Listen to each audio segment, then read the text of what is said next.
नमस्कार, आपका एक बार फिर से स्वागत है। जिस सिंक होल में बकरी गिरी थी, आज मौका मिला है हमें जाने का और काफ़ी इंटरेस्टिंग होने वाले ये वीडियो आगे देखिए, क्योंकि हम इसमें कवर करेंगे क्यों सिंक होल बनते हैं, कैसे गुफाएं बनती हैं और किस तरह से गुफाओं के अंदर कई तरह की आकृतियाँ बनती हैं। तो चलिए देर नहीं करते, गुफा के अंदर घुसते हैं। ये इसकी दीवार है और आप देख रहे हैं कि वो सिंक होल के बाद अंदर जाने के बाद एक काफ़ी गहरी लंबी चौड़ी एक दरार हमें अंदर मिलती है, जिस तरह से कि ज़मीन को दो भागों में फट गई हो ऐसा लग रहा है। जैसे रामायण में एक जिक्र आता है कि सीता माँ ज़मीन फट के अंदर समा गई थी, वो एक दृश्य आंखों के सामने आ जाता है। यहाँ पे लंबी चौड़ी दरार है, एकदम बहुत ही लंबी चौड़ी, एक गहरी है। तो हम एक ऊपर की ओर जा रहा है दरार, एक नीचे को। हम पहले ऊपर की ओर को हम कवर करेंगे इसको, क्योंकि यहीं पे ज़्यादा ओपनिंग मिल रही है। थोड़ा एक रास्ता सा भी ऐसा लग रहा है कि कोई रास्ता सा भी लग रहा है इसमें, थोड़ा थोड़ा स्टेप जैसे बने हुए हैं और बड़ी सावधानी से इसमें जाना पड़ेगा, क्योंकि कोई भी सामान अगर नीचे ड्रॉप होता है, अगर इंसान खुद ड्रॉप होगा तो वो तो नीचे कहीं पे फंस ही जाएगा, क्योंकि नैरो है नीचे, लेकिन सामान मिलना मुश्किल रहेगा, उसकी डेप्थ का कोई पता नहीं है और इंसान घुस भी नहीं पाएगा उसके अंदर निकालने के लिए। खास तौर से अगर मोबाइल या इस तरह की गैजेट्स गिर गई तो फिर तो गए। तो देखिए, ऊपर जाते जाते हमें अभी भी काफ़ी लंबी दरार दिख रही है। नीचे गहराई तो काफ़ी है, ऊपर को भी इसका एंड अभी मिल नहीं रहा है। अंडरग्राउंड इस तरह की जो दरारें होती हैं या चैनल होते हैं, इसमें पानी का भी एक इजीली एक रन करने के लिए अंडरग्राउंड चैनल्स या पाइपलाइन आप कह सकते हैं। इसमें पानी, भूमिगत जो पानी है वो चलता है। तो कहीं ना कहीं ये किसी भूमिगत बड़ी झील से भी मिल सकता है, या किसी बड़ी गुफा में इसका ओपनिंग हो सकता है, या फ्यूचर में कोई बहुत बड़ी गुफा में तब्दील हो जाए ऐसा, क्योंकि ये पिछले हज़ारों करोड़ों सालों से ज़मीन के अंदर इस तरह के बदलाव हो रहे हैं। अगर हम ज़मीन के ऊपर की बात करें तो इस तरह का सरफेस अगर आपको दिखता है कहीं पे इस रीजन पे, जो कि ये जो टोपोग्राफी है, ये लाइमस्टोन टोपोग्राफी है, कास्ट टोपोग्राफी भी इसको बोलते हैं, क्योंकि ये सारा रॉक जो दिख रहा है, चट्टान पत्थर हैं जो, इसमें कैल्शियम कार्बोनेट बहुत ज़्यादा मात्रा में है। और एक कैल्शियम कार्बोनेट का मेन स्रोत था कोरल, और कोरल कहाँ होते हैं? समुद्र में होते हैं, जो कोरल लेयर्स होते हैं, है ना। तो यहाँ कोरल और समुद्र, हम तो यदि 1800-1900 मीटर समुद्र तल से ऊंचाई पे हैं, तो यहाँ समुद्र या कोरल कहाँ से आया? जी हाँ, यहाँ पे कभी समुद्र रहा है, इसीलिए ये पूरा जो जोन है, पूरी दुनिया में बहुत जगहों पे इस तरह की जोन है जहाँ पे लाइन टोपोग्राफी है, मतलब कैल्शियम कार्बोनेट वाली रॉक्स बहुत ज़्यादा हैं। और इन चट्टानों में जो आपको ये रॉक दिख रही है, आकृतियाँ जो दिख रही हैं, बनाई हुई सी लग रही हैं, कुछ कलाकृतियाँ सी लग रही हैं, पूरे जंगल में यहाँ पे हर जगह पे हैं। ये देखें, क्योंकि इस चट्टान में जितना कैल्शियम कार्बोनेट था वो पानी के साथ घुल के नीचे को बह गया है ज़मीन के अंदर। और ज़मीन के अंदर जो गुफाओं में आकृतियाँ, गुफाएँ बन रही हैं या उसमें आकृतियाँ बन रही हैं, कई तरह की अंगुलियाँ के जैसे लटके होंगे, कई ज़मीन से नीचे से ऊपर को आए होंगे। जो लटके होते हैं ऊपर से नीचे को, उनको स्टेलेक्टाइट से बोलते हैं, और जो ज़मीन से नीचे से ऊपर को आती हैं वो स्टेलेग्माइट से बोलते हैं उनको, जैसे शिवलिंग किसे आकर बनते हैं और इस तरह की चीज़ें। और लेकिन अब देखिए, ये पत्थर पूरा तरासे रह गए हैं, कुछ बह गया है इसमें से, और कुछ इसमें से बारिश के पानी के साथ बह गया। तो उसका प्रोसेस क्या है? अगर हम साइंटिफिक रीज़न पे जाएं तो बारिश में H2O है, H2O पानी है, और वो वायुमंडल में जो कार्बन है उसके साथ क्रिया करके एक वीक कार्बनिक एसिड बनाता है, जो कि पानी के साथ घुल करके नीचे आता है इन चट्टानों में, और इन चट्टानों में मौजूद कैल्शियम कार्बोनेट को घोल के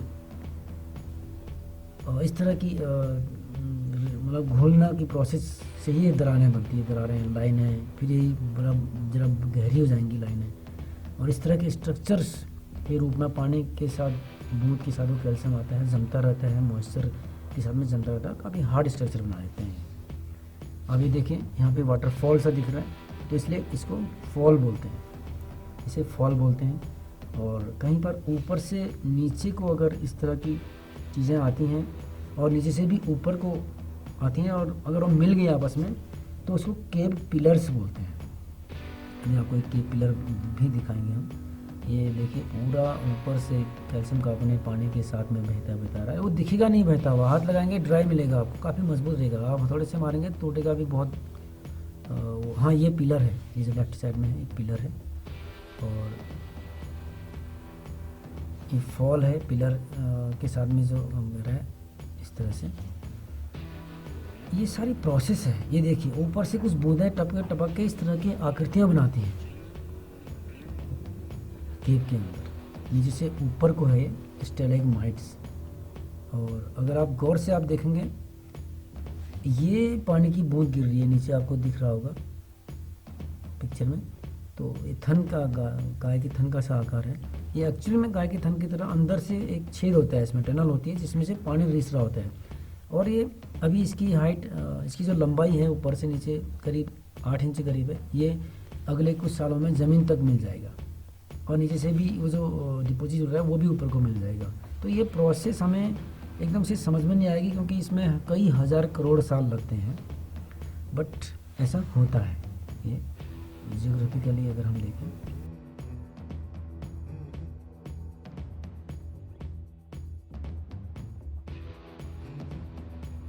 जो एग्जिट होगा ज़मीन के ऊपर, जो सरफेस पे कैल्शियम कार्बोनेट वाली रॉक्स हैं उसका सारा कैल्शियम कार्बोनेट पानी के साथ घुल करके नीचे अंडर घुस गया ज़मीन में। और ज़मीन के अंदर भी वही रॉक है, उसका भी घुल के अब घुल रहा है तो बाहर तो आना है ना उसको पानी के साथ में। तो इस तरह की आकृतियाँ बनेंगी जो कि आपको दिख रही हैं यहाँ पे, है ना। शेषनाग की तरह की आकृति बना दिया, या फिर कुछ ऐसा लगेगा कि जैसे बहुत सारा मलबा ऐसे बाहर को उड़ेल दिया गया है। तो ये काफ़ी मजबूत होती हैं, क्लाइंबिंग के लिए भी बहुत आइडियल होती हैं। इनके होल्स काफ़ी मजबूत होते हैं। और जहाँ पर भी आपको इस तरह का चीज़ें दिखती हैं, चट्टान की वॉल से बाहर को इस तरह का प्रोजेक्शंस बाहर को आ रहे हैं, डेवलप हो रही हैं, तो इस बात से आप ये ज़रूर निश्चिंत हो जाए कि यहाँ पे कोई ना कोई गुफा है। तो ये एक और तरीका है गुफा को ढूंढने का। और दूसरा तरीका ये होगा कि जिस जगह पे आपको इस तरह के स्ट्रक्चर दिखाई देंगे जो कि ऐसा लगेगा कि आपको पत्थरों को तराशा गया है, घोल दिया गया है, इसमें से कुछ बह के चला गया है, तो इस ज़मीन के नीचे भी गुफाएं हैं। कंफर्म है कि इसके नीचे गुफा है। और ये उन्हीं रीजनों में होता है जहाँ पे लगभग 70% से ज़्यादा कैल्शियम कार्बोनेट होता है। और पूरा जो टोपोग्राफी है वो लाइमस्टोन की टोपोग्राफी है। जैसा कि आपने देखा ज़मीन के ऊपर कैसा होगा, जिसको देख के हम पता करें कि अंदर गुफा है। और किस तरह से सिंक होल बनते हैं या किस तरह से गुफाएं बननी हैं, और ज़मीन के अंदर क्या होगा, कैसे होगा, ये आकृतियाँ कैसे बन रही हैं, ये सारी चीज़ें। और इन सब चीज़ों का जो करोड़ों सालों पहले कोरल ने जो मेहनत करके कैल्शियम का डिपॉजिट किया था, तो ज़मीन के ऊपर, ज़मीन में जो समुंदर था, समुद्र के अंदर जो कोरल की जो प्रोसेस चल रही थी, इवोल्यूशन चल रहा था, उससे जो कैल्शियम का रॉक्स बनी। और अब वो किस तरह से ज़मीन के ऊपर आई, समुद्र अब खिसक के नीचे चला गया, और अब वही कैल्शियम पे फिर पानी की प्रोसेस चल रही है और किस तरह से। तो एक ये सारा का सारा एक साइकिल है, ये चलता रहेगा, इस तरह का इवोल्यूशन चलता रहेगा। हमें एकदम से ये चीज़ें दिखाई नहीं देंगी क्योंकि ये एक प्रोसेस को होने में करोड़ों साल। ये जितने भी अंडरग्राउंड आकृतियाँ दिख रही हैं आपको, ये कोई नहीं कर सकता कि एक छोटा सा सिंक होल जिसमें बकरी गिरी थी उसके अंदर इतनी बड़ी दरार हो सकती है। और ये दरार इतनी बड़ी है कि इसमें देखिए यहाँ से फिर से और अंदर को है एंट्री। अब यहाँ से जाना थोड़ा रिस्की लग रहा है क्योंकि ये जो पत्थर है थोड़ा ऐसा भी लग रहा है कि कहीं गिर न जाए, इसलिए हम यहाँ से आगे नहीं बढ़ेंगे। बट इसके अंदर भी काफ़ी और जगह हो सकती है, जैसे कि एक बड़ी झील या कोई बड़ी गुफा, कुछ भी हो सकता है। या फिर कुछ सालों के बाद ये पत्थर अपने आप खिसक जाएगा तो रास्ता भी बन सकता है कुछ समय के बाद में। लेकिन बहुत इंटरेस्टिंग है, इसके अंदर काफ़ी अच्छा है सीखने के लिए, बहुत कुछ है इसके अंदर। और आप कभी इस तरह से केविंग करें तो अकेले नहीं करना है अकेले, क्योंकि रिस्क कई तरह के हो सकते हैं। इसमें जंगली जानवर का तो रिस्क कम है क्योंकि सिंक होल है, बट अगर ये किसी गुफा में खुलता और वो गुफा सिंक होल से जुड़ा हो तब खतरा हो सकता है। लेकिन सांप का खतरा फिर भी रहता है। गर्म इलाकों में इस तरह की गुफाओं में सांप ज़रूर रहते हैं। अभी आगे आने वाले समय में हमारे एक वीडियो शूट के लिए हमें जाना है, जो कि आज से करीब 7-8 साल पहले मवानी में एक बहुत बड़ा किंग कोबरा आया था, जो कि करीब 25-30 फीट लंबा ऐसा बताया जा रहा था उसको। वो एक ऐसे ही तरह के सिंक होल में घुसा है। तब से उसके अंदर कोई पहले भी नहीं जाता था, अब भी नहीं जाता है, और उसमें सीढ़ियाँ बनी हैं कहते हैं। देखते हैं उसमें हम कब तक जा पाते हैं। उसका वीडियो भी हम आपके सामने ज़रूर लाएंगे। और पहले आदिवासी रहते थे और दिया जलते थे बता रहे हैं, और अपने आप ही उस पर। तो काफ़ी इंटरेस्टिंग कहानी वो भी है, मवानी पे है वो। फ़िलहाल आज जिस सिंक होल का हम आपसे प्रॉमिस किया था कि एपिसोड 2 लाएंगे, वो हम आपके कोशिश कर रहे हैं कि हम उसको पूरा आपको दिखाएं। लेकिन एक जहाँ पे थोड़ा रिस्की था वहाँ से ऊपर हम नहीं जा पा रहे हैं। अब हम वापस लौट रहे हैं, नीचे भी नहीं घुस पाएंगे क्योंकि बॉडी कहीं ना कहीं फंस जाएगी। अब आगे देखते हैं जहाँ पे वो कुछ कट्टे रखे हुए थे, उसमें क्या किस तरह का मैटर है वो भी आपको दिखाते हैं। तो फ्रेंड्स, ये जो वीडियो शूट किया गया है ये है उत्तराखंड राज्य में एक पिथौरागढ़ ज़िला है। पिथौरागढ़ के अंदर बेगनाग ब्लॉक है। बेगनाग ब्लॉक से कुछ ही दूरी पर नदली गार्डन नाम का एक गांव है। उस गांव में जो मेन NH 309A करके जो है NH, उससे करीब, हाँ ये देखिए, ये कट्टे वट्टे, ये सारा डस्ट है और ये सारा कूड़ कबाड़ भरा है। इसमें मेडिकल वेस्टेज ज़्यादा है, कुछ दवाओं के और इस तरह के रैपर्स ज़्यादा हैं। तो अब ये अभी तक ये हमारे लिए आश्चर्य ही है कि ये यहाँ तक कैसे पहुँचा होगा। हो सकता है किसी ने ऊपर से इस सिंक होल में फेंका हो और फिर, लेकिन एग्जैक्टली यहाँ पहुँच नहीं सकता है। सिंक होल का जो एकदम ड्रॉप है, जो फॉल पॉइंट है, वो यहाँ पे नहीं है।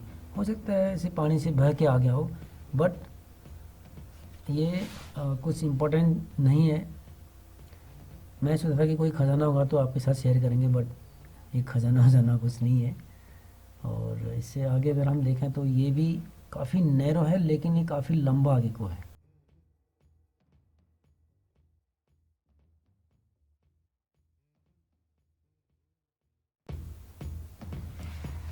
तो फ्रेंड्स, यहाँ से आगे जाना भी बहुत टिपिकल है और अगले कुछ सालों में शायद वो खुल जाएगा, इधर और बड़ी हो जाएगी ये सिंक होल।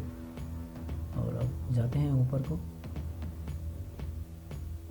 अब लाइट प्रॉपर हम नहीं कर पा रहे हैं क्योंकि अकेले होने से लाइट और कैमरा दोनों को टारगेट करना, फोकस करना बहुत टफ रहता है। इस एपिसोड में हम बहुत मेहनत करी, कुछ शौक भी लगी हमको कि आपको कुछ दिखाएं।